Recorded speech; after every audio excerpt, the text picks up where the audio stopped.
18 दिवसानंतर लोकशाही मराठीचं प्रक्षेपण पुन्हा एकदा सुरू झाल्यानं पुणेकरांनी स्वागत केलंय। लोकशाही मराठीनं लढाई जिंकली तर यापुढे प्रेक्षक लोकशाहीला पाठीशी राहतील, पाठिंबा देतील अशी सुद्धा प्रतिक्रिया नागरिकांनी दिली। या संदर्भात नागरिकांसोबत संवाद साधलाय आमचे प्रतिनिधी अमोल धर्माधिकारी यांनी। तुम्हा सर्वांचं आवडतं लोकशाही मराठी न्यूज चॅनल पुन्हा एकदा प्रक्षेपणाला सुरुवात केलेली आहे। न्यायालयाने जो निर्णय दिलेला आहे लोकशाही न्यूजच्या बाजूने, त्यानुसार आजपासून पुन्हा लोकशाही न्यूज चॅनल आपल्याला TV चॅनलवरती पाहता येणार आहेत।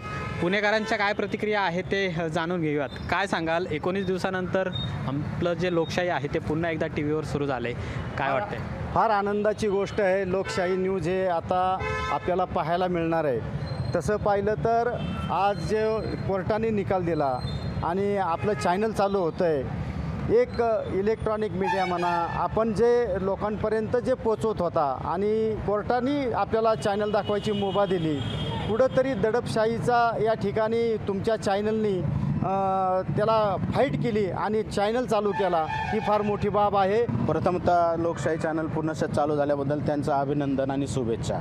लोकशाही चॅनल त्यांनी जर बंद केलं होतं, तो काळ गेला, त्या काळामध्ये त्याच्यामुळे आम्ही त्याच्यावर नाराजी व्यक्त करतो, कारण की आम्हाला जे पाहायला मिळत होतं त्या काळामध्ये पाहिलं नाही। परंतु आम्ही यूट्यूबसुद्धा पाहिलेलं आहे। लोकशाही चॅनल असं चॅनल आहे की ते एखादी जर बातमी लावत असेल तर त्याच्या तळागाळाशी जाणार, त्याची पार्श्वभूमी सांगणार, त्याचे पुढे येणारे तोटे फायदे सांगणार, त्यामुळे तो सर्वांना आवडतो। TV वर तुम्ही लोकशाही न्यूज चॅनल बघत असाल, पण गेले काही दिवस प्रक्षेपण आमचं बंद ठेवलेलं होतं, आता पुन्हा एकदा सुरू झाले। जी आता सध्या दडपशाही चालू आहे आणि त्या दडपशाहीच्या विरोधात लोकशाही आहे आणि एकच सांगतो की दडपशाही हरली आणि लोकशाही जिंकली।